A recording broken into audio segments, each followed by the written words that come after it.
Celui par qui le scandale arrive est français. Il s'appelle Thierry Meyssan. Dans son livre « L'effroyable imposture », il met en cause le scénario de l'attaque du Pentagone.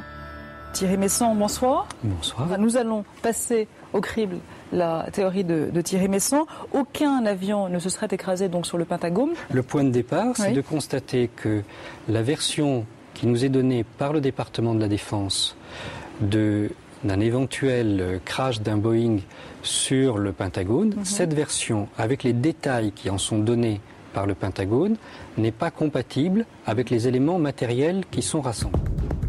Des dizaines de témoins ont vu un avion de ligne s'écraser ce jour-là. Le Français, lui, n'a jamais mis les pieds sur le lieu du drame. Et pourtant, sa thèse fascine. Son livre, traduit en 28 langues, va s'écouler à des centaines de milliers d'exemplaires.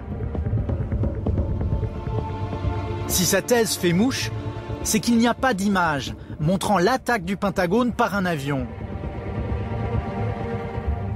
En fait, si, il existe une vidéo prise par une caméra de surveillance au moment de l'impact. Seulement voilà, elle est de très mauvaise qualité. Impossible d'y reconnaître un avion de ligne. Selon Thierry Meyssan, un élément prouverait qu'il n'y avait pas d'avion, l'absence de débris. Or, c'est faux. Les débris du 757 sont rares, mais il y en a. Fragments du fuselage, roues calcinées, morceaux de moteur ou encore train d'atterrissage. Une reconstitution 3D réalisée par des universitaires américains explique pourquoi il y en a si peu.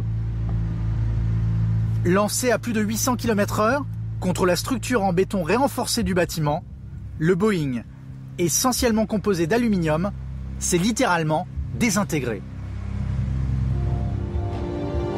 Mais le Français pointe un autre élément troublant selon lui, la taille de l'impact dans la façade du Pentagone.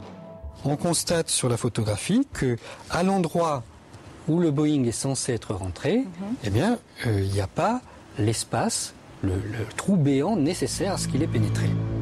Meyssan en déduit que ce n'est pas un avion, mais un missile lancé avec la complicité de l'armée américaine qui aurait frappé le Pentagone. Le trou dans la façade, trop petit comparé à l'envergure de l'avion. Là encore, une fausse énigme pour Mike Walter, le journaliste témoin du crash. C'est comme une canette de bière qu'on écrase contre un mur.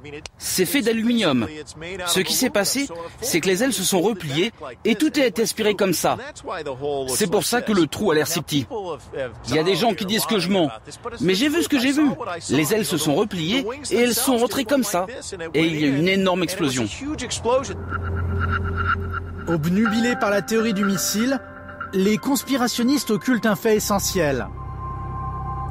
L'attaque du Pentagone a fait 189 victimes et parmi elles, les 57 passagers d'un vol d'American Airlines. Nous avons pris rendez-vous devant le Pentagone. L'homme que nous y retrouvons, c'est Thomas Heidenberger. Ce soixantenaire a perdu un membre de sa famille dans la tragédie.